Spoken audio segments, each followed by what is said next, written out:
What is up, guys, and welcome back to the Technical Fowl podcast. As always, you're joined by the three of us. I'm Jack Anderson, Sanders Oakley is to my left, and JP Pustilowski is to my right. We'll get to the content in a second, but how are y'all boys doing? Fantastic. What day is it? Thursday? It's been a good week. Ready for college football. That starts 3 minutes ago. We kick off with Boise State, South Florida. But then tonight, we'll be watching, instead of football, we will be watching Summer I Turned Pretty, the newest episode, because we did not get to watch it last night. Oh, JP, his eyes. I've seen it.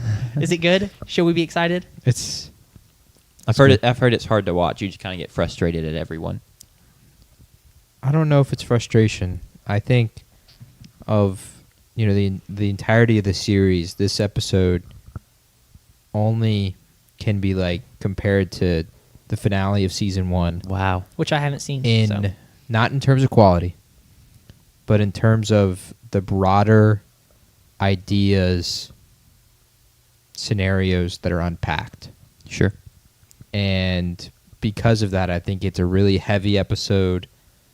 I'm excited to talk about it with y'all on Sunday. We'll talk about it Sunday. To actually break it down, because it's still something, having watched it about 15, 16 hours ago, that I'm still processing the things that I saw. Not that a lot of big things happened. Yeah. Or maybe they did. I don't know. You'll have to see. But it was a heavy episode, for sure. It was not a plot mover like episode 7 and 6 were. Well, I can confirm that. Sure. It makes sense. It's a heavy episode just because, from what I've heard, this is kind of where the book wraps up for the most part. So even though it's not the finale of the show, I knew there was going to be a lot that happened in this episode. So I'm very excited. I don't really want to wait any longer, to be honest, because the Micah Parsons news just broke, and so we're going to talk about that to lead off the show before we get into what the show was designed to be, which was a college football week 1 preview. But yeah, Micah Parsons, thoughts? Thoughts who won the trade? Packers easily won the trade, in my opinion, like hands down, no question. Yeah, I would have to definitely agree that the Packers did win the trade. We were talking just a few minutes ago about having to redo our picks now for the NFC, or for the Packers and the Cowboys, as far as over, under, win totals, that kind of stuff. I think Micah Parsons, we talked at one point, I can't remember who we were talking about, but someone asked, one of y'all was like, oh, well, how much does this guy move the needle, right? Micah Parsons is a guy who moves the needle a lot. I mean, I was low on the Packers, and I've gotten a lot of heat for that. I'm not going to talk about my Packers take specifically. I'm going to talk about Micah Parsons and how, no matter how you felt about the Packers, Micah Parsons should move the needle for you a game or two, probably. I mean, he's going to be that kind of impact player. And also, it's one of those things where the Packers, with the guys they already had on that defensive line, and I can't remember off the top of my head, they had a Michigan guy there. Rashawn Gary. Yes, Rashawn Gary. Thank you. They had a defensive end there, an edge rusher who was good. But now bringing Micah Parsons in and making Rashawn Gary your edge too, right? Now he's pass rushing across from Micah Parsons. That is huge. It's not just the impact that Parsons is going to have against the guy he's rushing, like the offensive tackle he's taking on, but it's going to be the fact that now Rashawn Gary is rushing from across. It's going to be a huge impact. And it's not just him. Edger and Cooper was really good last year at both rushing the passer and playing linebacker. In terms of like the overall package, you can throw that up there. Cowboys are receiving 2 first-round picks, Kenny Clark, in exchange for Micah. I think the Packers win that trade because they gave up, for one, Kenny Clark, who it hasn't necessarily been super productive and is on an expensive contract. He gets paid roughly $30 million a year. Already 29 as well. So because of that, now they're going to pay Micah 4 years, $188 million. That's $47 million a year. So an extra $17 million and 2 first-round picks for Micah Parsons. Yeah. It's presumed right now we have on the screen 2026, 2027. That hasn't released yet, but I don't think the Packers have any additional first-round picks right now. So we're kind of assuming it's the next 2 upcoming 2026 and 2027. What are your thoughts, Jack? I think it's a great trade. I called it out as a possibility about a month ago on this show. Yeah. Didn't see it as the most likely scenario, but it was kind of what I wanted to happen because I like the Packers because of that man's jersey hanging there behind JP of what Aaron Rodgers was in the 2010s and how fun he was to watch. And it was the perfect win now move because it's what they've been lacking. They've not been great at getting to the quarterback in traditional rushes when they're only bringing 4 guys the past couple years. They've had more success in blitzes and whatnot. But, yeah, when they're just going to line up 4 guys and try and go after get the quarterback, they've not had guys to win one-on-ones. And Micah Parsons can do just that. I think I saw he has the most pressures in the league since joining in 2021 or whenever it was. So you just get a generational guy. I see it so often because on Twitter they've been releasing, NFL's top 100 players, and Parsons was in like the 30s. And every time I'm just like, that's insane. Like Jared Goff just got released. He's 15th best player on that list. And Parsons is down in the 30s. And I just get so mad every time. It feels like rage bait. And it works, I guess. Yeah, that is very just rageful. Such a bad list. He's a top 10 player in the league, in my opinion. And you get him on your team that was already good. Won double-digit games last year, and now it gets even better. So I love the trade for the Packers. Cowboys, I can't help but laugh as a Commanders fan. It's terrible management by Jerry Jones, which is nothing new. Your team was hoping to be competitive this year and look to push for a playoff spot, and now I think that really has tanked and gone out the window. I see another, sub-500 season coming, honestly, just because you lost your best player on a defense that wasn't even that great in the first place, and now it's just going to be that much worse. So, sorry, Cowboys fans, but not really. Yeah, your trade that you had mocked in the past, it was Micah in exchange for 2 firsts, a 3rd, and a 5th, and I think arguably the Packers feel better now that it's Kenny Clark and they kept that extra draft capital, and getting off of that contract as well is going to help them a ton. Micah in 4 years, Pro Bowl every year, 2 or 3 All-Pro teams, and he's been, in terms of Defensive Player of the Year voting, second, and 3rd. So that's top 5 defender in the league, top 3, arguably the best. His impact is not only just as a pass rusher either. His ability to play, he can play the Mike, he can play the Sam, he can play really anywhere in that front 7. And he is, I said it when we talked about Micah and the trading, he is a player that when you step up to the line of scrimmage or you pop out of the huddle, you go find where 11 is, because he is that impactful to the game that you need to make sure that you know where he is, because he can make a play really from anywhere. I'm interested to see how it'll look in Green Bay, and I think Sanders made a great point. I think it's going to just make that Packers pass rush even better. And for Green Bay, it's always been kind of a struggle throughout the entirety of this guy's career, and as well even with Jordan Love in recent years, is just defensively they haven't had the pieces that can go out and win big games. They have pieces that are good for an entire season. They have pieces that are good for a couple games here and there, but especially when they got to the playoffs, there was no one on the defensive side of the field that was going to impact the game in a major way, really ever. Jair never had big playoff moments. They did have Clay Matthews. I don't want people in the comments pounding you for not mentioning him. I mean, he was I'm the exception. More so I'm speaking in the last decade. Clay, his most impactful years were pre-2015. Yeah, for sure. Micah will immediately answer that question and is the answer to that question.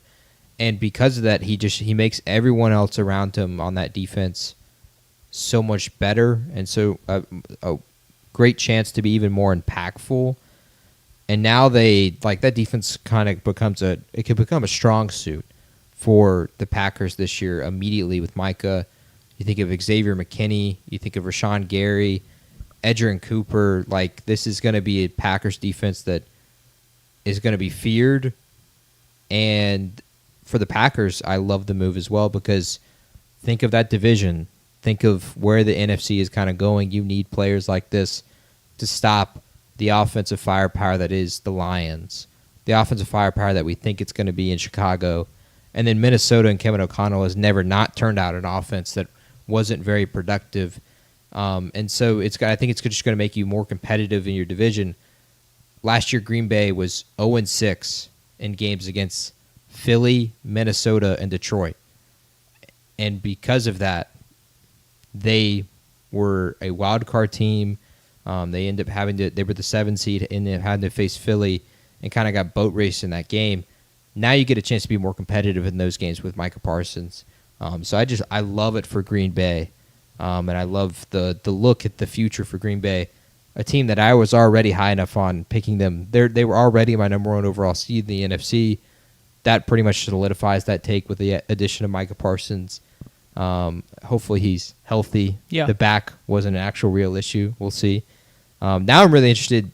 Did he actually fly to a doctor to get a second opinion yesterday? And that leaked photo? Or was he like flying to Green Bay? Flying to Green Bay? I bet he was know. flying to Green Bay. I want to just address what Adam said and the Cowboys side real quick. I said it when we did our trade. We mocked up a couple trades. I said I have a lot of faith in Jerry Jones, and that faith is that he's going to screw this up. And as we can see now, I would say he did. I think the Cowboys lost this trade pretty resoundedly. So I would agree that as soon I think Jerry Jones has screwed this up. They had 4 or 5 years ago, they were one of the best teams talent-wise in the NFL with that offensive line. Dak Prescott, they had CeeDee, Amari Cooper.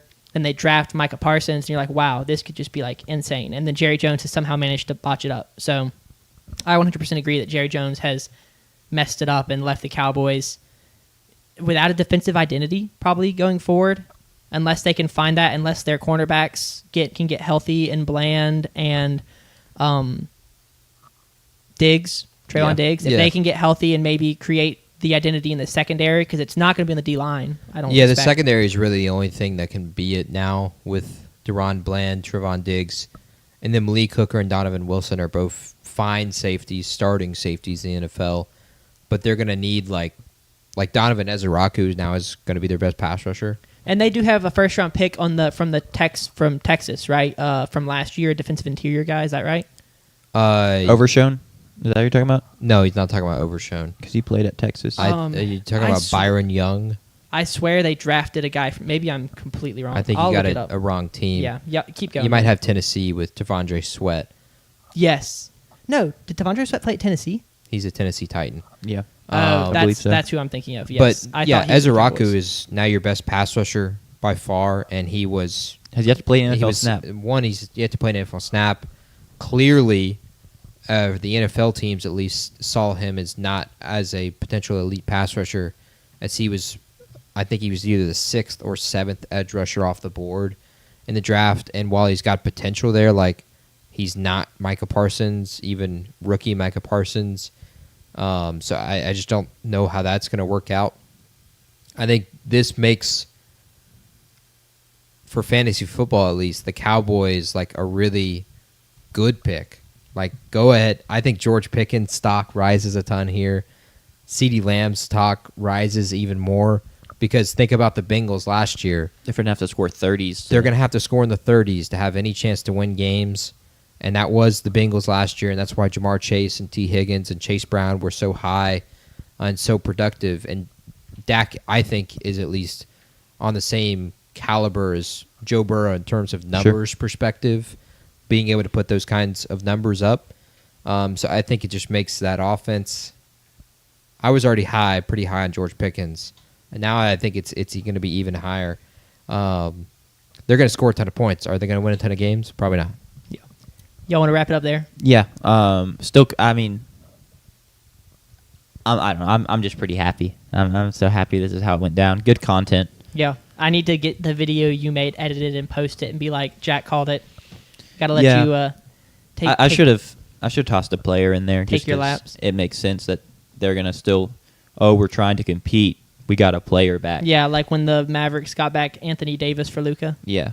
But yeah, we can get into what the show is actually here for, which is College Football Week 1 preview, as well as our T25 poll, or the People's Poll of our friends and listeners. I'm trying to come up with a better name for it than that, and I don't know. People's Poll kind of works.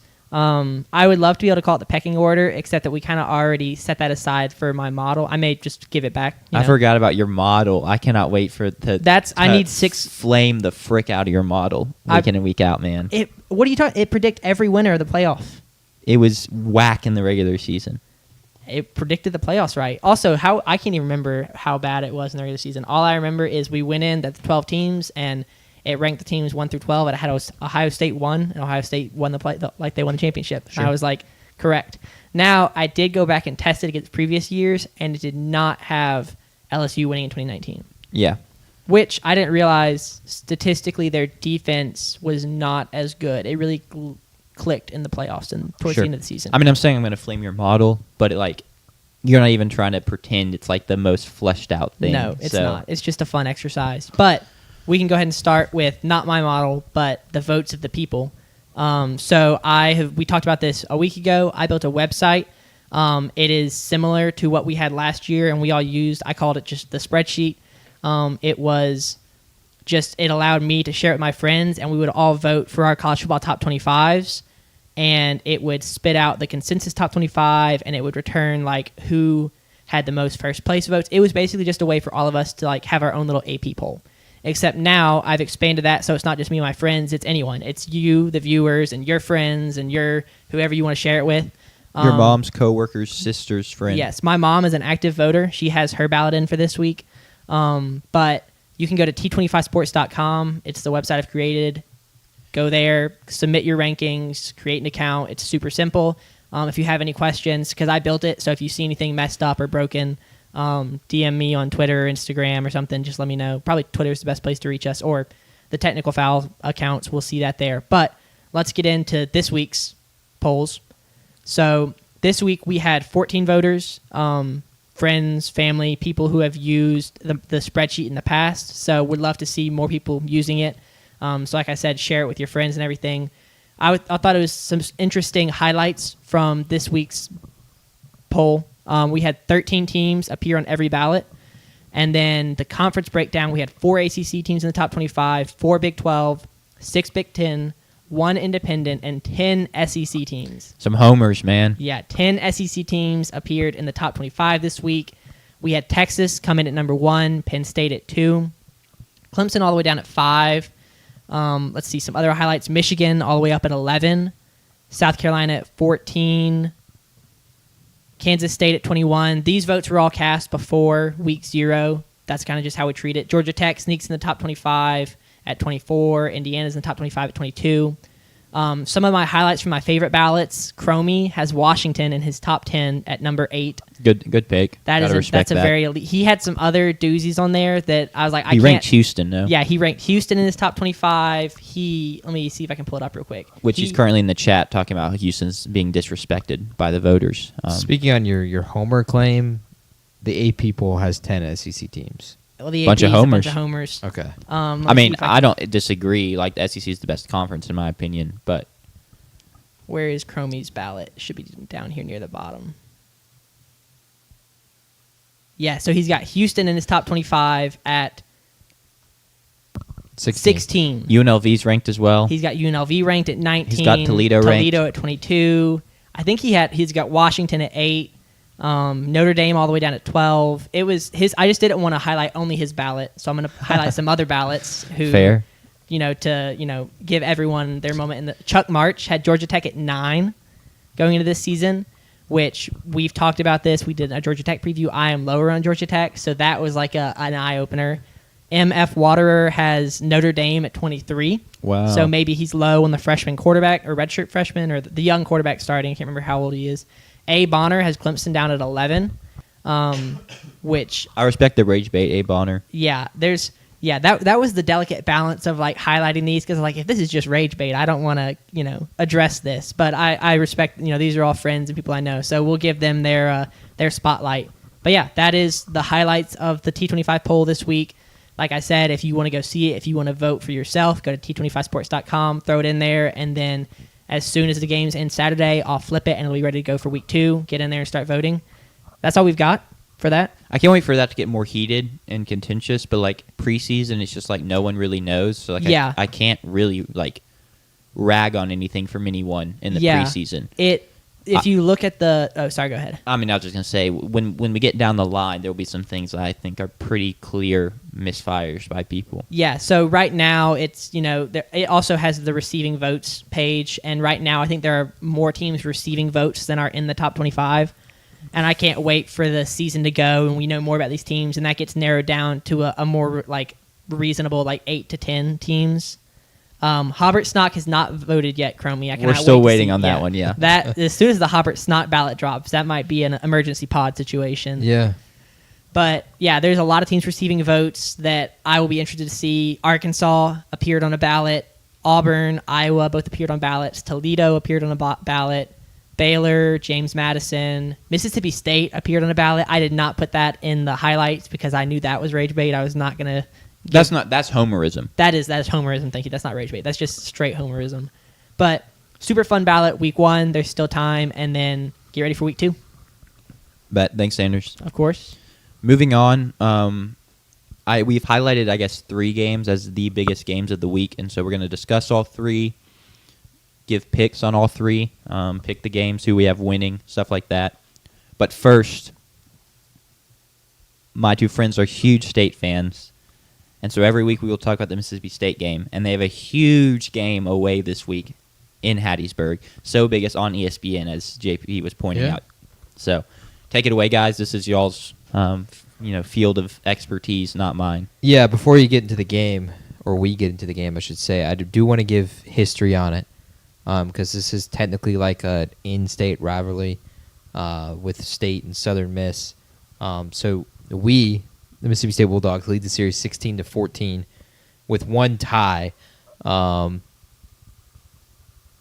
Yeah, okay. Sure, Walker. But State versus Southern Miss used to be a neutral site game in the 80s in Jackson.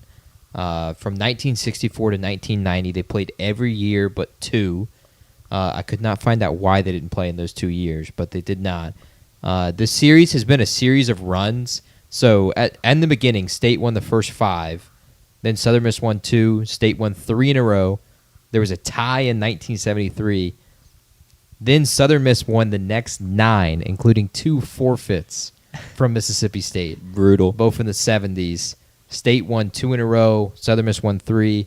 And then since 1989, State has won the last 6.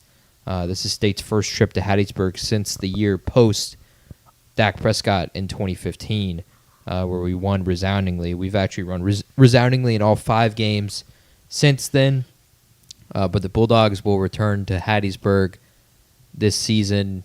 We are currently favored by 13.5. The total is 61.5. In terms of like an outlook for the teams. Can I ask a question real quick go about ahead. that? So talking about it being a series of runs, what I'm hearing is y'all really don't want to lose this one. Yeah. Or you're going to lose at least your next couple to that's Southern definitely. Miss. But also, it means If you that- win this one, you're in good shape. And in theory, because it's a game of runs or a series of runs, like because we have won, we should keep winning. Yeah, I just don't know if it's like reset or not. Yeah, I don't know. But anyway, continue, JP. It definitely could be a chance for a reset. I hope not. Right now, we're slated to play, or we're not slated to play them next year. Gotcha. So it's not like a home and home or anything. Although we did play them 2. Are they or paying y'all 3 for years this ago. game? No, there's no exchange Okay. in money. No, as far as I know. They're paying us in wins. We hope. In terms of State, for Mississippi State first, let's start with them because this is the first Mississippi State game of the year. So it's really the first. If you didn't see our State preview and the SEC preview, you may not know what the team looks like, what the roster is going to look like. We don't really know what the team's going to look like. We with all don't the really know transfers. yet either, but State has released a depth chart. Blake Shapen's going to start, not Camario, not Luke. And running backs, they've put an or on it, so we've got 2 running backs that are both starting, and Devon Booth, and the transfer from South Alabama, Fluff Bothwell. In the receiver room, 3 guys are starting. 1 has started before in Jordan Mosley, but Brendan Thompson, the transfer from Oklahoma, and Marcus Allen will be our 3 starting receivers, and then a slot receiver called the position slot. Anthony Evans will start. Seydou Traore returns to play tight end. And then the offensive line is a big one, especially the interior. There's some big questions. There's 3 oars, 3 guys, 3 groups of 2 guys that could be starting in the interior at left guard, center, and right guard. Interested to see how that looks. But Blake Steen will start at right tackle. And then Albert Reese, a State veteran, will start at left tackle. Kyle Ferry's supposed to kick. Ethan Pulliam has an oar, but I'm going to go ahead and tell you I believe Ethan Pulliam will be our punter this year. Sure. Former State second baseman. has earned the punting job after retiring from baseball to go full-time as a punter. What an interesting change that I wouldn't look personally, I wouldn't do that, but you don't see that very often. More power to him and more power to Ethan. We'll be cheering him on this year. Was he good at baseball? He was a fine second baseman. Yeah, he didn't start a whole lot, but he was a pretty classic. Like he'd come in as a pinch hitter and then play second, or come as a pinch runner. Yeah, he was good at eating up innings. He was not a guy you would bat anywhere outside of 9 in a lineup if you were to be a starter, but he was a fine fielder. And that year, that team struggled with fielding a ton, and he didn't really make too many mistakes. Sure. So he's a fine player, but he's gone full-time to punter. For defense, this is where the biggest question marks are.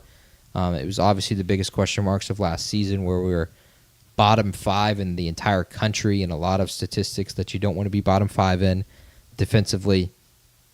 In the jack position, we have Brandon Jennings most likely starting. Malik Silla. Sorry. He's a former Aggie, so has a chance to be the backup or to be kind of rotating. Defensive tackle and nose tackle are going to be two big ones with Jari Bledsoe. And then Kedrick Bingley-Jones. Great name. Those are two positions that are going to need to play really well this year. They did not play well last year, and it really ate us alive in the run game. Was a lack of bodies, really, that could rotate in that position. Obviously, health is a question there as well. For me, I think the defensive secondary has to be a strength for this team, and I hope it can be in some way. But we got a lot of guys that are going to rotate through there with Kelly Jones, who started with us before. Jet Jefferson will get the starting job this year. We got Diago Brunfield, Javen Williams. Those are your 4 corners. And then at safety, Brylan Lanier has moved from corner to play safety. Hunter Washington likely to start at strong safety. And then Jerron Manning is likely to be the backup for both of those and kind of interchange as well. And then for the strength of the actual team, it's in the Mike, it's in the Sam, and the Jack as well. Our middle linebackers, our linebackers in general. Isaac Smith is going to start at Sam. He's the only guy for that. Mike is going to be Nick Mitchell, our middle linebacker. And then, of course, like I mentioned, Brandon Jennings. So that's the defensive outlook right now for the depth chart. That's really subject to change because health has been an issue, especially for the team last year. So hopefully that doesn't become an issue this year. Sanders, can you speak to any of those players that you're really looking forward to seeing this year? Any people you're surprised to not see in the kind of... Surprised to not see Tony Mitchell. Former 4/5 star, was at Alabama for a year before getting kicked off the team, went to JUCO for a year, now he's here. So would have liked to have seen him just because he's a former very talented player. But other than that, no, not super surprised. I'll be interested to see how the running back room pans out with Fluff and Devon Booth. I really like Devon Booth a lot. Him coming back was very exciting. One of the most exciting returners we have coming back. And then Fluff making the transition from what is US South Alabama, but Conference USA or no, what Sun Belt. Sun Belt, thank you. So making the transition from Sun Belt to SEC, I'll be interested to see how he performs. But yeah, not seeing Tony Mitchell is interesting. I'm just excited to watch Isaac Smith play football. Yeah, Tony Mitchell right now is the 3rd/2nd string Sam behind Isaac and Tyler Wardard. I'd expect him to get snaps at some point, but it's really Isaac is going to maintain that position for the majority of the season. He was rotated to that position late last year and then was productive there. I think I really want to see some year 2 development at the Sam position. It's nicknamed Sam, named after the Sam missiles that are used in, obviously, warfare. Because the Sam position, they line up on the strong side, which is wherever the tight end lines up. And they're normally blitzers off of that strong side. So Isaac is in that Sam position. But Tony Mitchell has a chance to get in there in the backup Sam position. The Jack position, there was a rumor that it was... I saw a rumor on Ohio State's Reddit that it was named the Jack position only because of Jack Sawyer, because he played that position. But that's not the case. The Jack position is for college football teams that want to rotate from a 3-4 to a 4-3, either way, without having to substitute anybody. So these are guys that can line up and play defensive end and pass rush at the same time they can get to an outside linebacker spot. Sure. So Brandon Jennings is kind of dual threat in that. I want to see personally, like I want to see. It is an outlook for this game as well, but I want to see the receiver room pop immediately. That was something that we saw last year that like immediately we knew, okay, that's one of the strengths of the team with Mario Craver and Kevin Coleman. Like, I want to see that this year as well, specifically with Brendan Thompson. We know he's supposed to be good, and we know he's probably our best receiver, but I want to see it. I want to see some touchdowns. I want to see his speed really kind of translate on the field. So that's something that's kind of big for this team, and I think especially big in this first game. Talking about Southern Miss, Charles Huff comes over from Marshall, where he was 32-20, and of course they won the Sun Belt last year, finishing 10-3. They didn't play in the bowl game because he took the Southern Miss job, and they literally could not field enough players because so many players went in the portal that they could not play in the bowl game, which was insane. Southern has 54 incoming transfers, 19 of which have transferred from Marshall. They got a ton of transfers as well from Utah State, the school up north, a few transfers from State as well.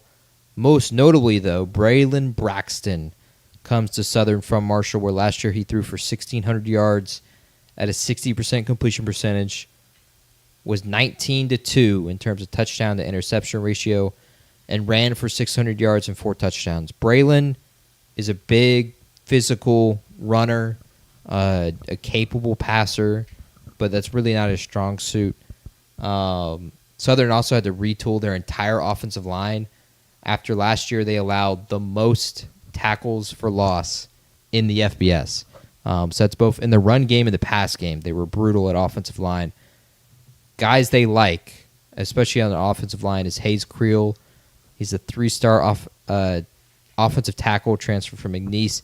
And then their 2-back approach is going to be Robert Briggs and Matt Jones, 3-star transfers from Utah State and the school up north, Old Piss. Both of them are smaller than 5'8" and under 200 pounds. So they're not big physical backs whatsoever. So that's going to be an interesting dynamic against an SEC defense. Yeah. And I put that in quotation marks because we don't really know if we're an SEC defense yet. Sure. That'll be something to see. State favored by 13.5. Sanders, you got any keys to the game? Jackie, you got any keys to the game? I've got 3, of course. But I think keys to the game will be secondary. If you remember last year in our loss to Toledo and Arkansas, we could not cover anybody. And in part, that was due to defensive line not getting pressure at the quarterback, but it also just felt like we were leaving guys open by 10 or 15 yards. So I think being sure we can cover their wide receivers, because it's not like Toledo had NFL first, second, third round picks. We just weren't covering them. So I think stopping those passes, stopping the big plays. I think stopping the big plays is where I was trying to get with the keys to the game, is stopping the big plays and then trying to let our increased size on the defensive line, because we're a lot bigger than we were last year. If we can take away the big plays and then force them to play not just over the top, then we can start to try and take advantage of that size we have. Yeah, I'll throw my hat into the ring for a key to the game Sure. as a non-state fan. Sanders kind of already alluded to it, but I think it's in the trenches, because y'all definitely were in an SEC program there last year. And obviously this is Southern, so you don't have to be an SEC program to control them in the trenches. But it would just be a good step if we really saw that from the jump. If y'all just, I know you want to see the wide receiver room pop, and they can on big plays, but just let Fluff Bothwell and Devon Booth just cook, open up big holes for them to run through, and then defensively take away the run. Don't let Braylon Braxton use his legs. You know, that's what he wants to do, and then go from there. So that's kind of my key. Another thing I'll say is being sure that Blake Shapen takes care of himself. Sure. I don't want him, because he got hurt last year. I think he could be a very good quarterback this year. I don't think he's a future star of college football like PFF has him, but I don't want him putting himself at risk against Southern Miss. We do not need the extra yard I don't want him lowering his shoulder for the extra yard on 2nd and 8. Like 3rd and 4 is fine. We don't need 3rd and 3. So just taking care of himself and being sure that he's around for the entire season. I want to see that from him immediately, taking care of himself, because he's had injuries here. He had him at Baylor. We don't need him getting hurt. So I think that's another big takeaway is how does Blake Shapen play? Is he just going to be the same kind of not on the same level as Nick Fitzgerald, but kind of the same level of just not caring about his own safety? I need him to take care of himself. Yeah, I agree. That's a really good point, Sanders. In terms of keys to the game for me, I agree with you guys on those. Punch early is a big one. I take whatever kind of crowd there is down there in Hattiesburg out of the game immediately is huge. They're hyping it up big. They're making it a rivalry. They're making it a big game. They haven't even sold out the stadium. You can still buy tickets from Southern Miss directly, meaning the game is not sold out right now. So that's kind of a bad look for that. But whatever crowd there is there, take them out of the game immediately. I want if we can score in the first 2 minutes, that'd be awesome, especially if we can get the ball to start the game. You think last year, like the first play of Levy's Showtime arrow is a touchdown, a 58-yard touchdown to Jordan Mosley. It was against Eastern Kentucky, sure, but we literally scored on the first play. And we want something like that, especially against Southern down there on the road. I agree with Jack. The big thing with Braylon Braxton is I don't want to see him out-physical us. Like I just don't want to see him overpower a linebacker. Don't want to see him stiff-arm a corner. Like I think we need to take the physicality to him because he's not going to be scared to take the physicality to us at all. He was not at Marshall watching his tape. And if we see that early on, especially with it being on ESPN, that's not a good look for the program whatsoever. And then the final one is just Showtime. That's the mantra of the state program. That's the mantra of Jeff Levy. We didn't get a lot of it last year whatsoever offensively, only in kind of spurts here and there. I want to see Showtime. I want to see 35+. I want to see the over be hit on the points total. Even I don't care if you give up 24. Let's go score 35+, and be able to do that on the road. Sure.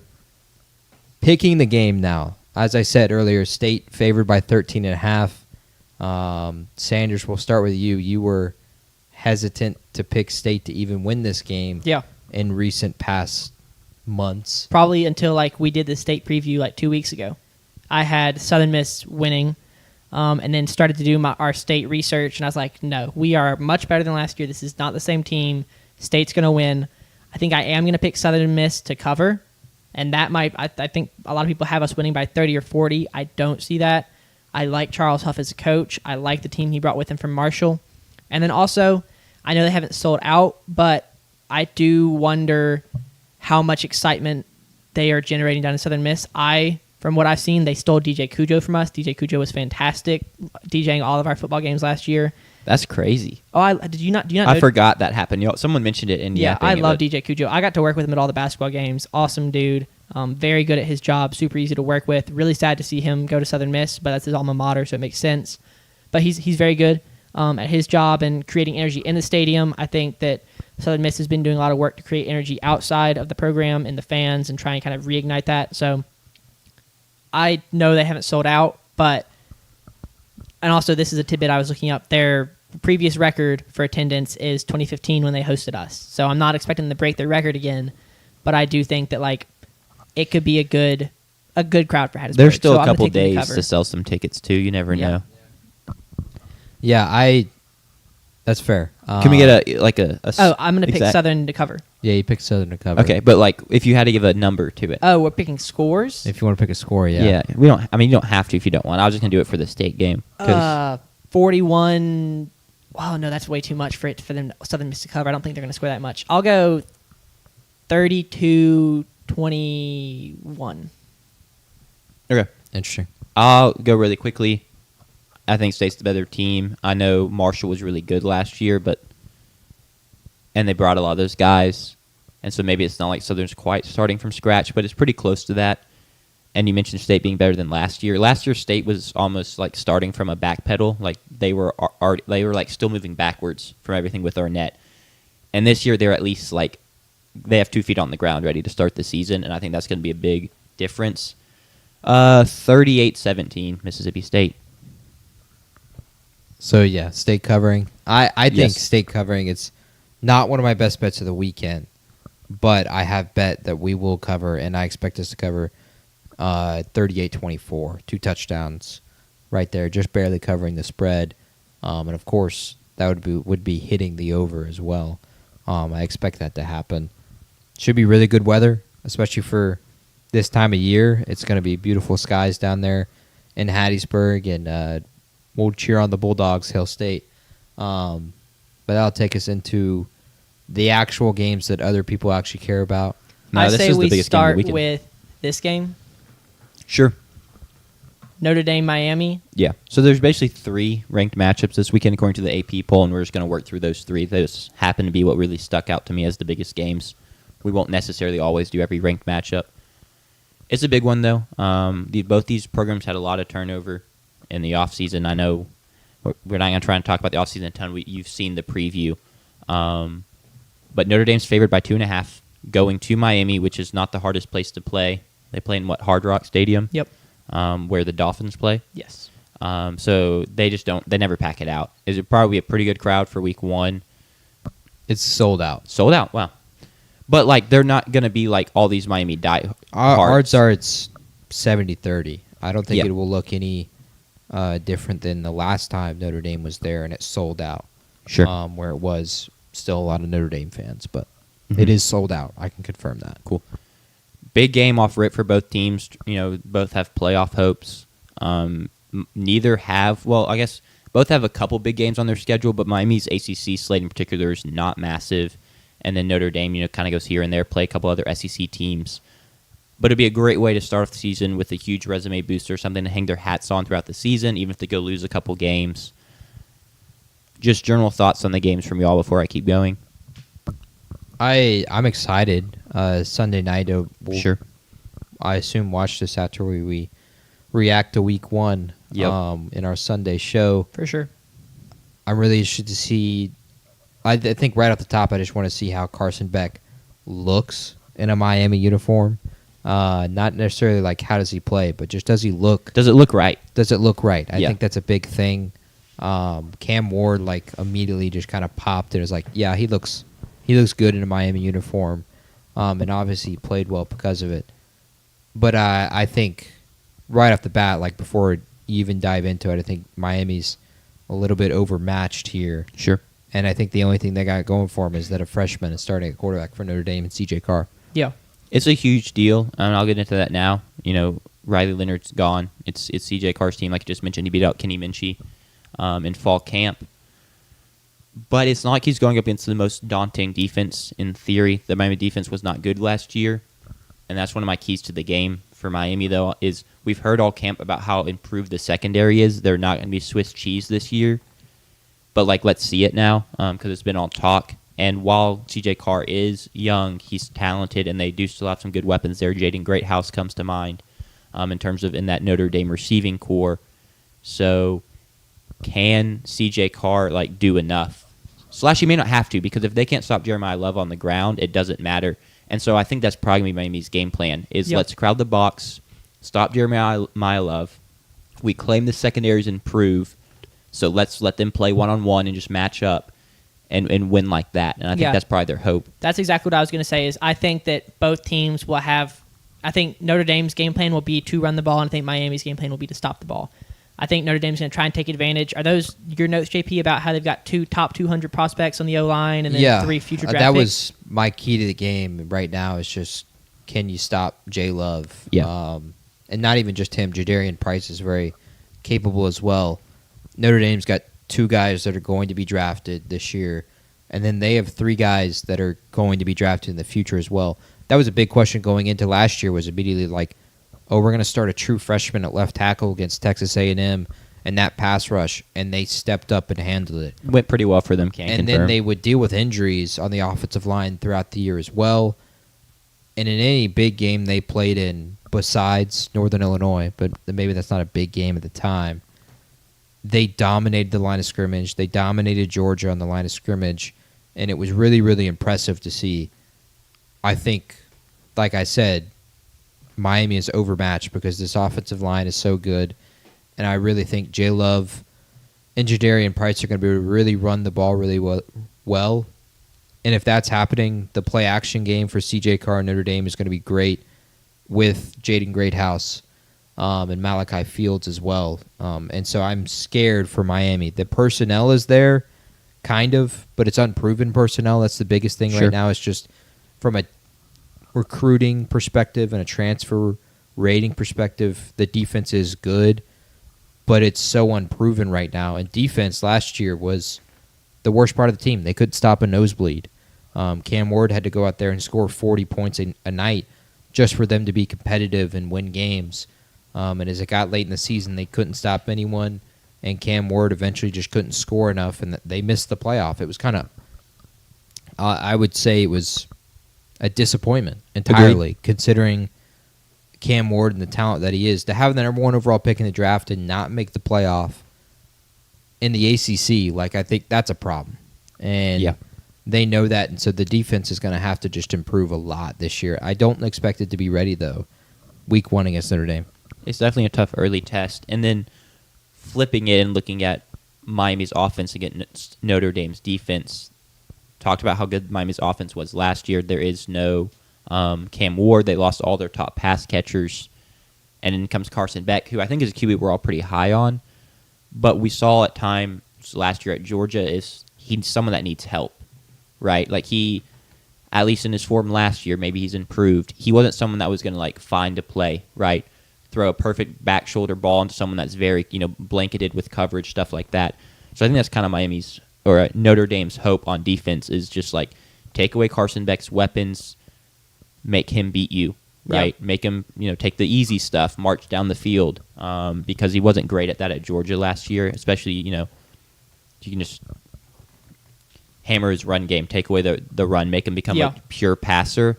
I think you'll find you can potentially falter, and then they can win that way. I think this will be a good test of Miami's weapons because I didn't love the weapons they brought in. They were these guys who haven't had good, it was guys who either had average years at small schools, G5 schools, or P4 guys who redshirted last year and just didn't play. So we haven't seen, they don't really have anyone proven in that wide receiver room.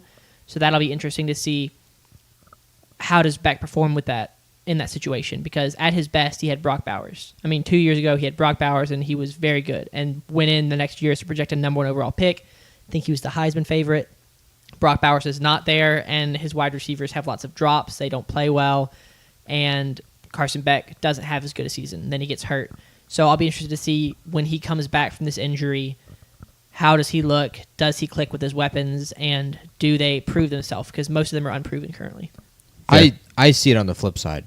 I don't think it's a story of, and maybe it's the same, saying the same thing, but I don't see it as a make Carson Beck beat you, and that's why I wrote make Carson Beck's wide receivers beat you, and it is because they are young, unproven talents with C.J. Daniels, the transfer from LSU, but then 2 guys that haven't really played a lot of snaps that they recruited, in JoJo Trader and Ray Joseph, which, first of all, sick names.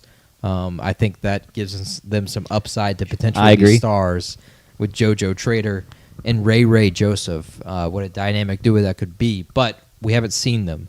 And so I think for Notre Dame, considering what they have in the secondary, and Leonard Moore, he's going to be in the first 2 rounds in 2 years, but Christian Gray is a corner who's going to be drafted this year. Devontae Smith is a capable corner as well. And then they have 2 safeties that are going to be drafted this year as well, and Adon Schuler and Jalen Stroman. So I would pack the box. I would try to take away Miami's run game, and then I would put these corners, your players, on islands with these receivers and make the receivers beat you. Which I don't know. Is that saying the same thing? It's kind of. I think we just amended meet in the middle. Make their passing game beat you. Yeah. Sure. I think that's because right now the passing game as a whole, from quarterback to wide receiver, is unproven. The wide receivers because we haven't seen them, and Beck because we haven't seen him play well without an elite NFL talent in Brock Bowers. So over under Notre Dame -2.5. I have Notre Dame covering. Yep, this is an island game. It is Sunday at 6:30. Very excited. You've got Notre Dame covering. Yeah. I think I'll also pick Notre Dame to cover. I will have them winning by more than 3 points or 3 or more points. JP? I think this is I don't want to bet this one because I think CJ Carr is too much of an unknown, even with the unknowns that Miami has, that I don't trust it. But I would take Notre Dame to cover and win as well to start the year off in Miami. Huge. All right, we can move on to our next matchup we're going to discuss. Which will be LSU Clemson. Yep. Huge week 1 matchup against the Death Valleys. We've already talked about it on the show, but I think we were all on the same page of what Death Valley really is. Needless to say, though, LSU is going to Clemson this weekend, and if they want to try and make a statement on being the real Death Valley, now's the time to do it. Pack it out, get it loud. Clemson's favored by 3.5, so pretty even split, pretty fair split. The thing that immediately popped off the page to me in terms of this game and then moving forward, Clemson was 0-3 against SEC teams last year. And I think if they lose game 1 to LSU, media's going to be all over it in terms of we thought this team was going to be really good. It doesn't matter. They can't beat an SEC team. They can't beat a non-ACC opponent. I'm pretty sure they even beat SMU in the playoffs last year. Was the one playoff win? Conference championship. They lost in the first round of the playoffs then? Yes. Okay. Texas. Yeah. Well, yeah, disregard then. But yeah, I think this is a huge, huge game for Clemson right off rip for perception standpoint, where even for playoffs it actually doesn't really matter because you can lose this game and still get in very easily. But I just want your thoughts on that. I would 100% agree. There's a lot riding on this as far as perception goes, and we talked in our Clemson preview about how Dabo is viewed and what he needs from this season to kind of reestablish Clemson as a top 5 program. We went into depth about that. It was a really interesting conversation. But yeah, winning this game is a big part of establishing the fact that Clemson is not just the best team in the ACC, but can be one of the best teams in the country. Because if you lose this game at home against a roster that I'll get to later is full of transfers, especially on defense, this should be the perfect situation for Clemson, right? To be able to play a team that's ranked in the top 10, but hasn't played a lot together on the defensive side of the ball. This is a great opportunity for Clemson to try and get that win. If they can't do that, it's a really bad look. Now they can go prove everyone wrong down the stretch in the season when they make the playoffs. But thoughts on that, JP? I would agree. I don't think it has any impact on the playoffs. It would have impact on seeding, but they're gonna. Yeah. I think they're making the playoffs really regardless of how this game goes. So there's not reason to overreact in that way. But I agree 100%. This is a big game for the program. It was something I touched on. That It was the fact that in the 3 losses, they were just not good looks to each of the SEC teams. It really showed that the program is slightly behind there because that had not been a struggle for the Clemson Tiger teams during the dynastic years, winning at Texas A&M and then winning when A&M came to town as well. Obviously, winning the 2 national championships against the granddaddy of them all, Nick Saban, and Alabama. Clemson had been really competitive and won these kinds of games, beating Auburn as well. They felt that they've always been on par with the SEC, and they have not showed that in recent history. And they get an opportunity to immediately. Week 1 against LSU, I think it's a must-win for the Tigers, the Clemson Tigers, that is, to really kind of set the stage and to say that, hey, we're still here. Even if LSU ends up being bad, it's a huge win, regardless of how the season goes for LSU. Yeah, that makes sense. So as kind of the Clemson guy on the show, what does Clemson need to do to win this game? What are their keys I think to get this dub? The biggest thing is it doesn't start offensively. I think it's defensively. LSU last year, their ground game was terrible. It was not even top 100 in the country. And this is LSU we're talking about that has always had really, really good run games and a lot of running backs that have gone into the NFL and been super productive. The offensive line was one of the best in the country, but only from a passing perspective. And they lost almost every piece. In fact, they're only have one returning starter in DJ Chester, who's going to move from center to left guard. But DJ Chester had a bad season at center, and so now he's almost like an experiment in his own way at left guard. And then left tackle, they have Tyree Adams, who started in the bowl game against Baylor. They got 2 transfers that come in, and then a former 5-star in Weston Davis who's going to start at right tackle. Completely unproven group. And for Clemson, you have the players that can take advantage of this. And Garrett Nussmeier is not a dual-threat quarterback. He's a pocket passer.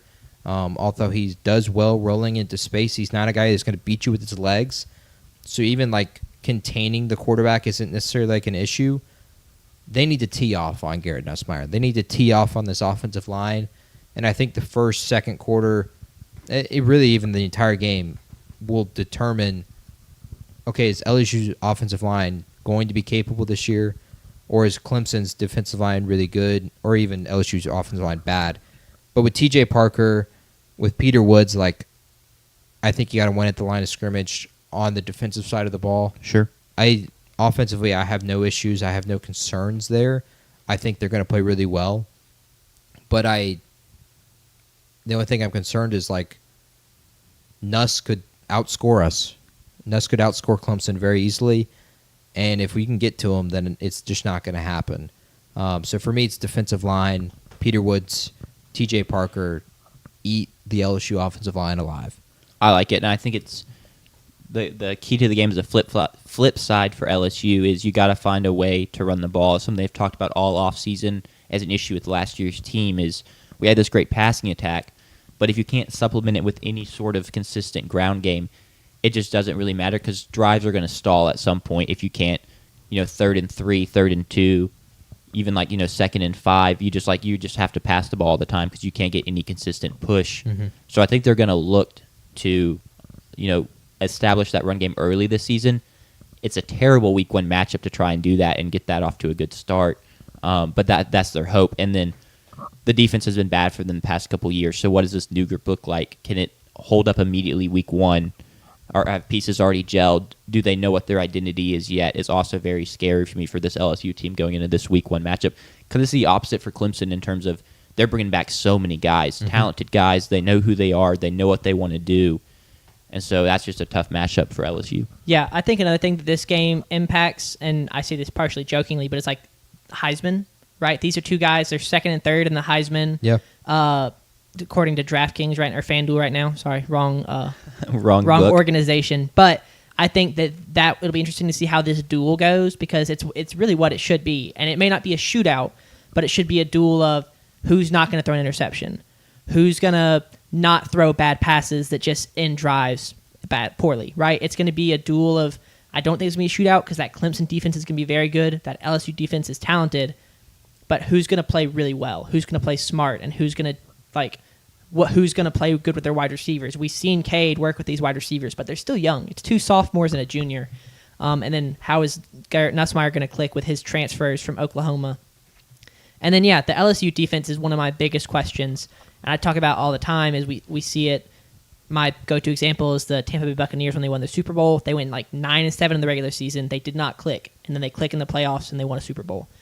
LSU has the same kind of thing where they brought in a bunch of transfers and you don't get that same opportunity of going just above 500 in the regular season and then clicking late and winning a championship. You have to click from the beginning. You can only lose 3 games maximum and make the playoffs. So can LSU's defense click, and can they stop this Clemson passing offense? And then the last thing I'll say is that all they have to stop? Because we don't know what Clemson's run game is going to look like. They've got a 5-star freshman in Gideon Davidson, and then they've got the guy, JP, who moved over from wide receiver to running back. Adam Randall. Yeah.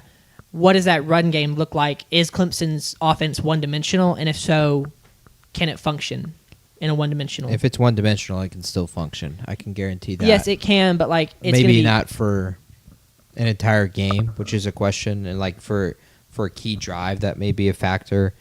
And this is pure homerism, but I don't expect it to be. I don't expect any trouble offensively whatsoever. I'll go ahead and reiterate that. I do not think LSU has the pieces to stifle us. I don't think a run game really matters. I think the home crowd plays such a huge factor in helping us in that way. If the game was in Death Valley, the actual Death Valley, LSU, then I think it would, because I think the noise and the communication could really hinder them, and just it is loud. it is hard to function. I can confirm that from going to a game there. But it being at home, it's going to be nice and quiet. I don't think they're going to feel a ton of pressure. I think they're just going to cook. I really think they're going to cook. I think we're going to score 30+. I don't really have an issue in saying that. Sure. The youth, I don't think is a problem because Bryant Wesco and TJ Moore were tremendous just as true freshmen. And I think it's really, if we're going to say that Jeremiah Smith is going to be just really, really good in his sophomore year, for me, I think TJ Moore and Bryant Wesco showed, while not to the same level, that they were that kind of true freshman. And I don't expect a sophomore slump from either of them. In fact, I expect them to probably be better than Antonio Williams, who's going to be in the first 2 rounds in the NFL draft. Yeah. I don't feel like wide receivers in college typically like slump.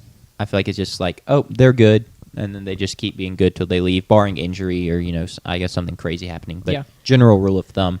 I want to give a quick shout-out to UVA legend Whit Weeks, and then we can move into over-under. In mine and Jack's franchise, whatever it's called. Dynasty. We got Whit Weeks to transfer as a senior, got him up to like lower 90s, first-round draft pick, was insane. I had a pick in a big game with him. So UVA legend Whit Weeks. Clemson is favored by 3.5 currently.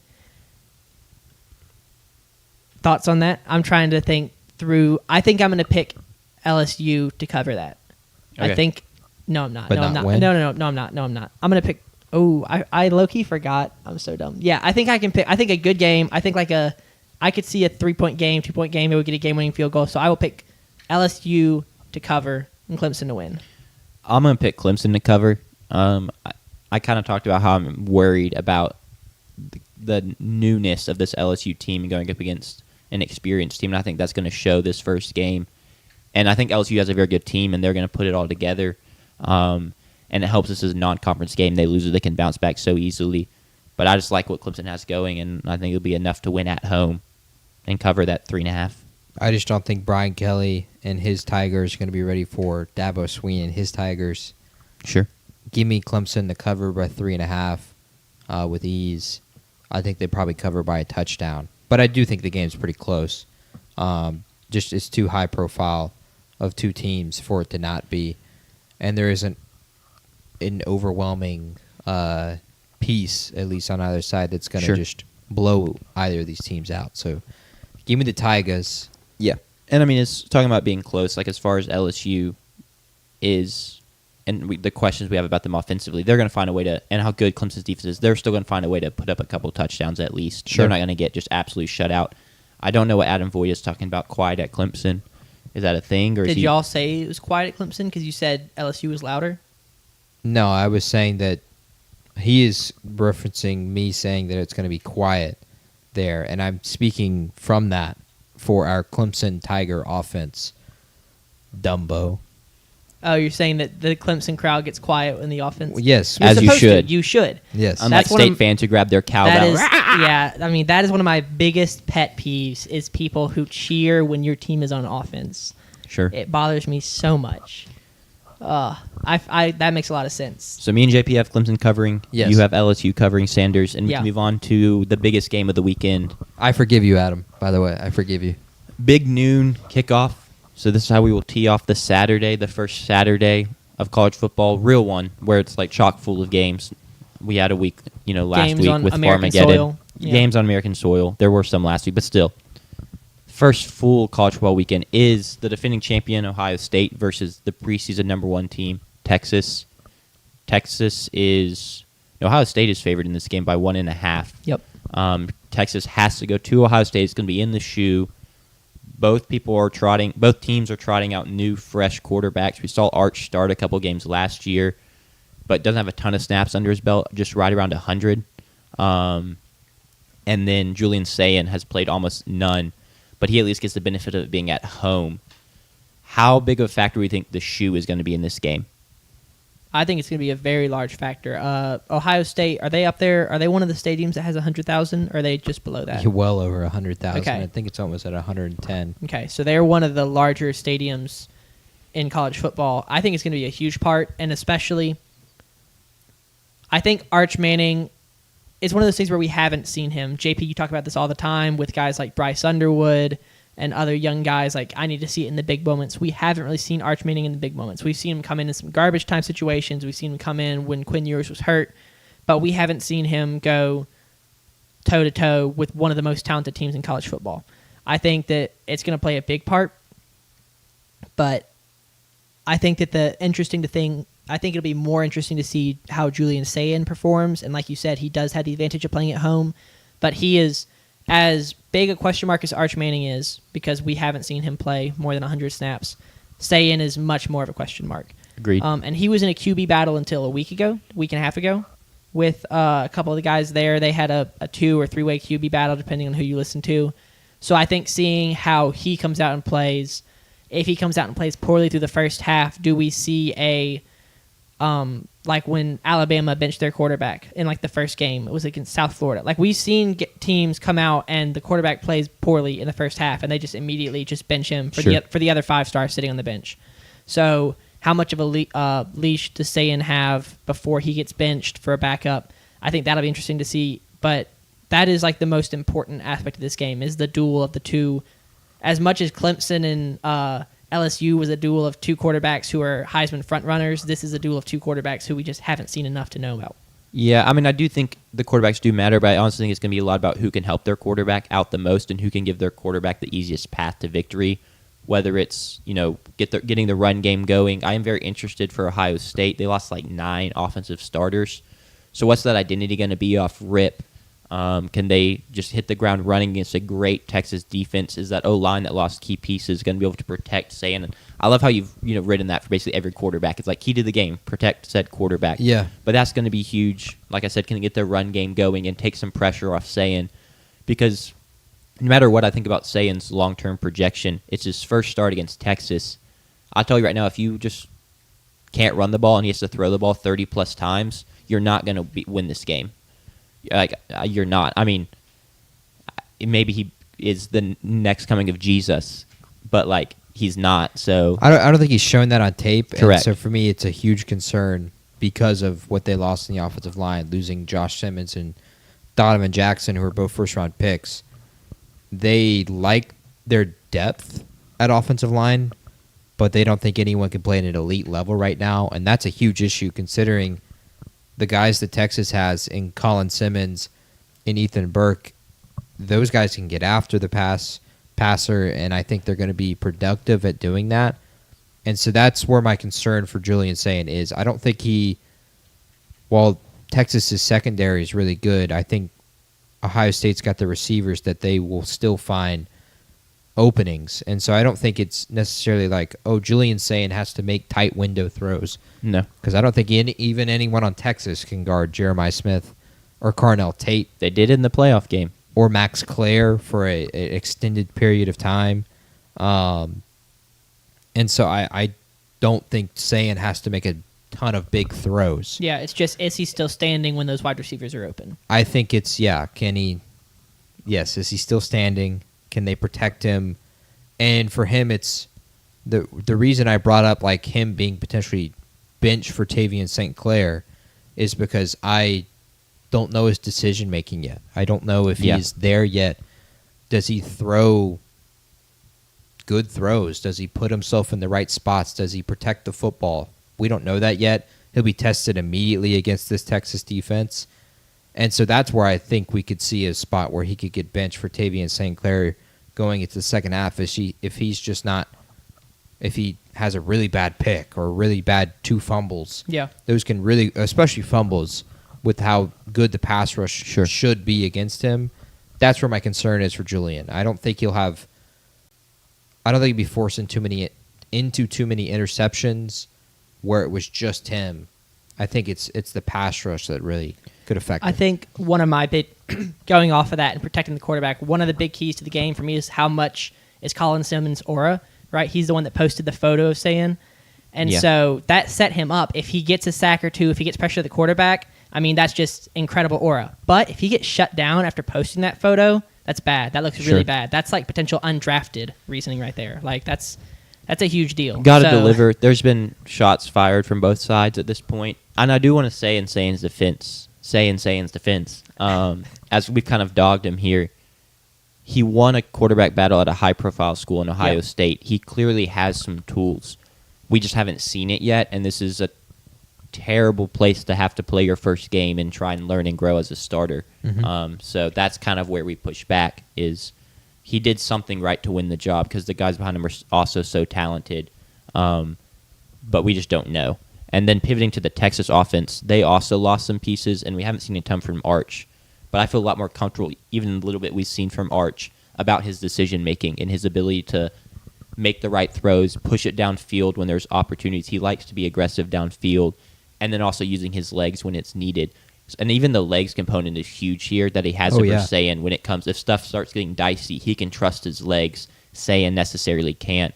What do y'all think we see from Arch in his first game against a ranked team? I didn't realize this was his first game against a ranked Well, team. starting. Okay. Yeah, he's only played UL Monroe and the Bulldogs as a starter. Yeah. I think that. So, what are the weapons like? We don't have any of those in the key players. They've got the transfer Jamie from French, Stanford. Ryan Wingo. Yes. Not Brian Wisco, but DeAndre Moore, and then Emmett Mosley, the transfer. They like. They love their tight end. They through love that their transfer. tight end, Jack Andrews. Thank you. Yeah. And then Quintrevion Wisner, who was really productive at the end of last season, especially against A&M. Yeah. And then C.J. Baxter might play in some capacity week one. It's kind of not a guarantee coming off an ACL tear. He was a big 5-star. They thought he was going to be the second Bijan Robinson. He was going to be RB1 last year. Yes. Before he got hurt. That's how much they like him. And it's not like the guys behind him. I mean, one of them got drafted, and then Wisner was great. I don't think weapons is an issue at all. In fact, the weapons are arguably just as good as they were last year. Yeah. And that's losing Matthew Golden. That's losing Gunnar Helm. So I don't think that's necessarily an issue.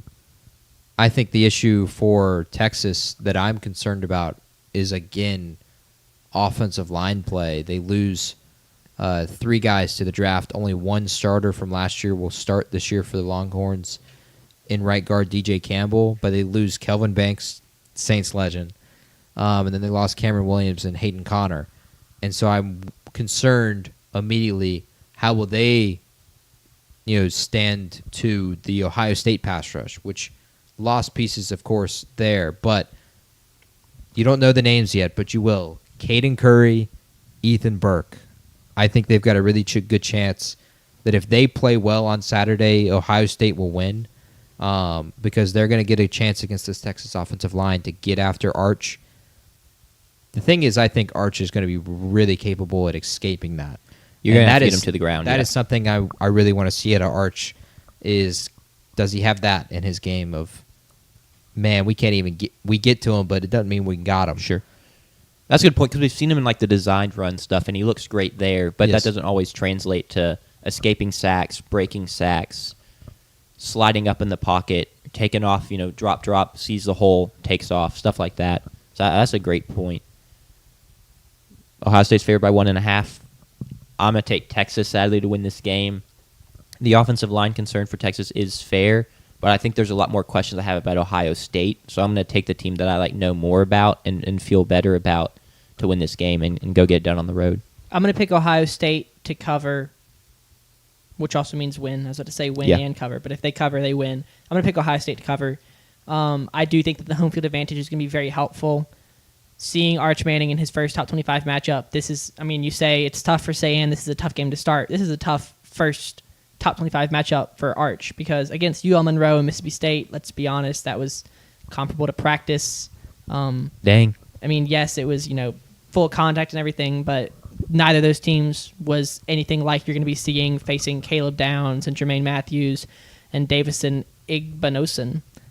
It's just going to be an entirely different game for Arch. I do think he's going to play well, but I don't see him leading this team to victory. I think Ohio State's talent on defense is going to be a little bit too much. I think Ohio State's going to cover. I've been on the fence about this for weeks, but I think I'm taking the Buckeyes. I just think they have the guys that can take over the game. Texas has them as well, but Jeremiah Smith, I think, is going to be productive. Caleb Downs, I think, is going to be impactful. He's We didn't even say his name until just now. It's a bit of a disservice from did us. I not? I just said it. But like you did just But say it took us Yeah. like 8, It took us 10 until minutes we to were get here. making the pick of the game. Exactly. I think he'll be impactful in this game. And then I wrote the names down because I think they are going to be the guys that win the game for Ohio State, and that's Caden Curry and Kenyatta Jackson Jr. They're 2 pass rushers. I think those guys are going to get after the quarterback and get after Arch, and I think they have a good chance to impact this game. I'm taking the Buckeyes. I think they'll win by a field goal. I think it's going to be really close. I think it's going to be more high scoring than people think, though. I don't think this is going to be the big defensive battle. I think it's going to be a lot of trading punches. So give me the Buckeyes 31-27. All right, that is all of our big matchups. Now, me and Jack both have like a smaller game. I mean, It's just another game one to another highlight. game. Yes. One week it could be a really small game. Yeah. It could be a bigger game. Mine's like another high-profile game. It Yes. almost made the biggest games of the week. But it's Alabama versus FSU, and these aren't necessarily meant to be full like breakdowns. Mm-mm. But Thomas Castellanos, and apparently it is Lanos, so I apologize for in our preview being like it's Janos because the double L makes the sound. Wow. But apparently it's Castellanos. Cool. Has been talking trash before this game, basically saying Alabama, like Nick Saban's not here to save you. And as someone that has Alabama winning the national title, I'm not a Bama fan, but I feel that disrespect a little bit. Their players have said it feels disrespectful. And so I'm looking for Alabama to come out and make a statement as my national title pick in game 1 and just beat the brakes off this team. It's a 13.5-point spread in Alabama's favor. So the books also don't think it's going to be a crazy close game. But I think Alabama's going to cover the spread. I think we're going to see good stuff from Ty Simpson, Ryan Williams, stuff like that. And then their crazy talented defense is just going to go to work. The one concern is Alabama's struggle last year was rushing quarterbacks, and that's Thomas Castellanos' bread and butter.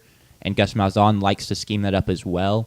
So if they've not fixed that, it could get a little hairy, but I'm going to trust that they've fixed that in the offseason and are ready to roll in this week 1 matchup. Y'all's thoughts on this game?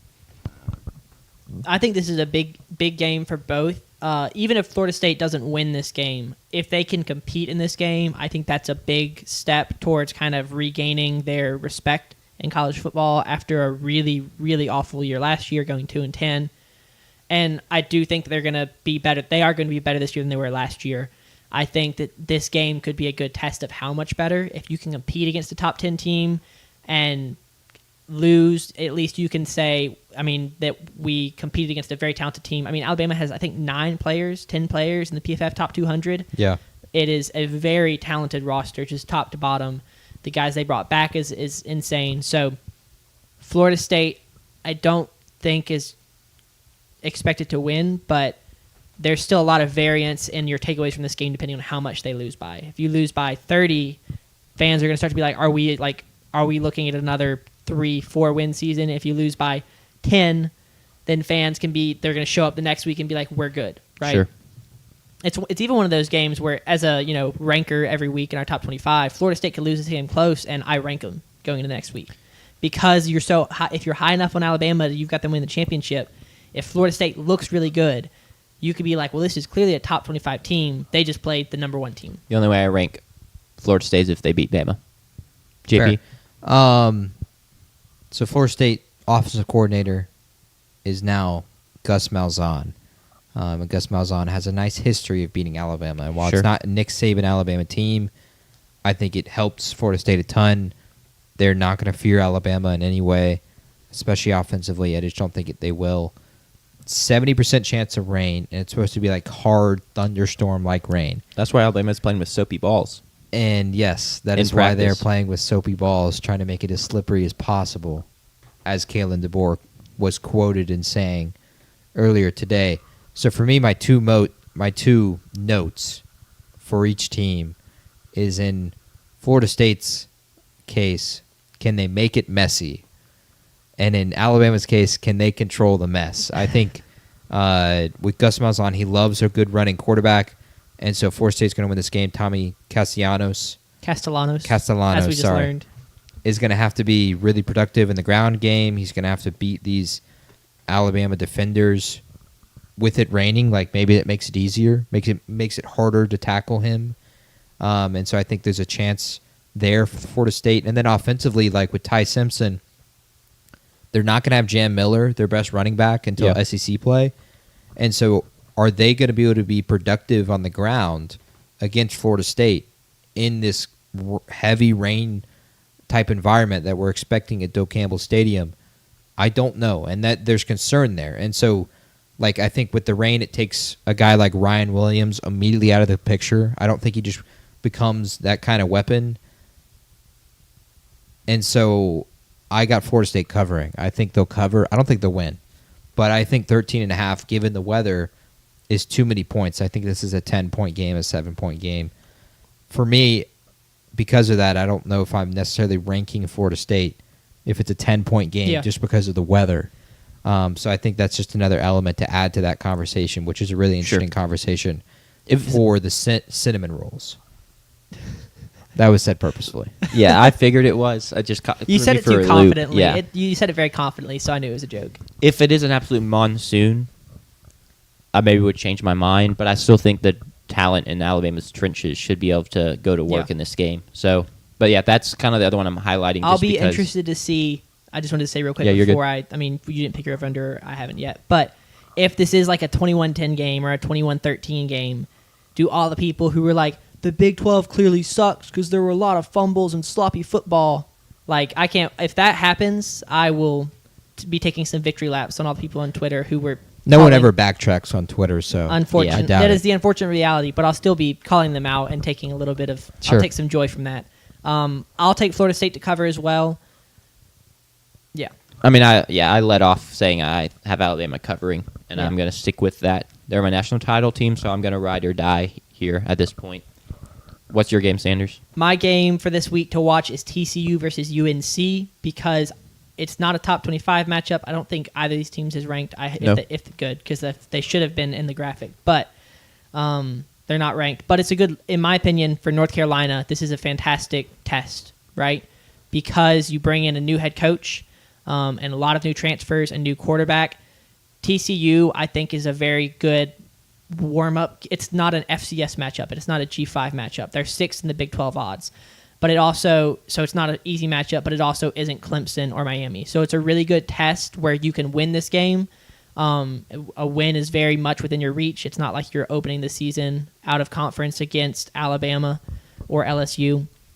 But it also is a statement. It can be a statement win. North Carolina is currently 9th in the ACC odds, so I do think this is just a good opportunity for North Carolina to prove me wrong. And then also at one point I had TCU picked to win the Big 12.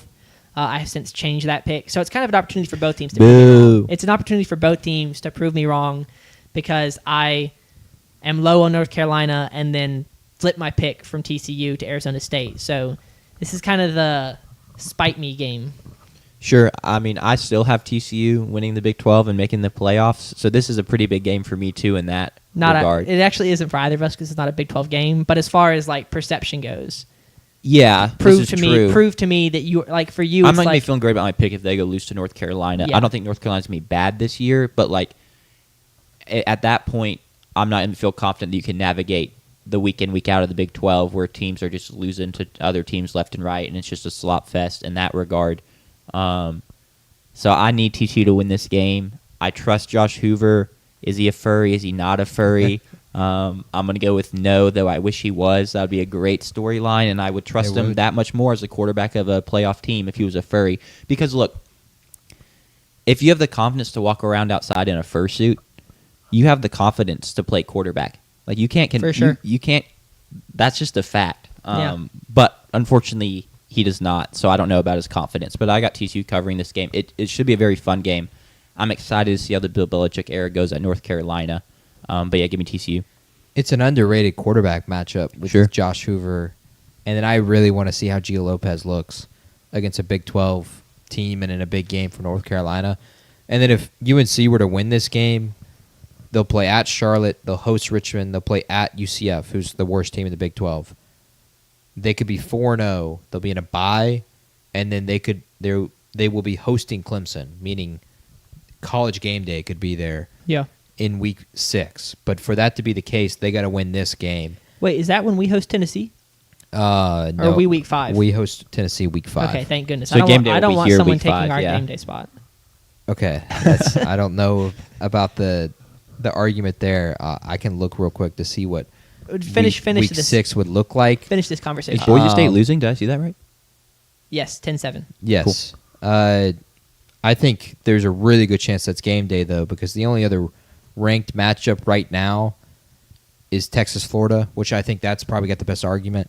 And then it's Boise State and Notre Dame. So if Boise State were to lose, that kind of makes the case more for North Carolina. But I think it's a big game for them. Bill Belichick, his first game, head coach. We want to see, do they play football mistake-free? They're not going to. And I think because of that, TCU wins and covers.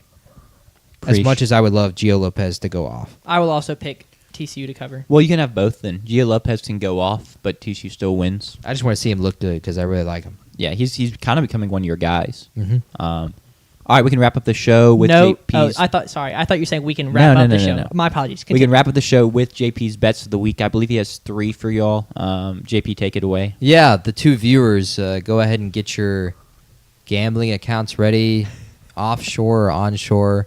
For me, it's offshore right now because of the great state of Mississippi and their rules against gambling. But I've bet many, many things this weekend. I've bet Clemson to cover.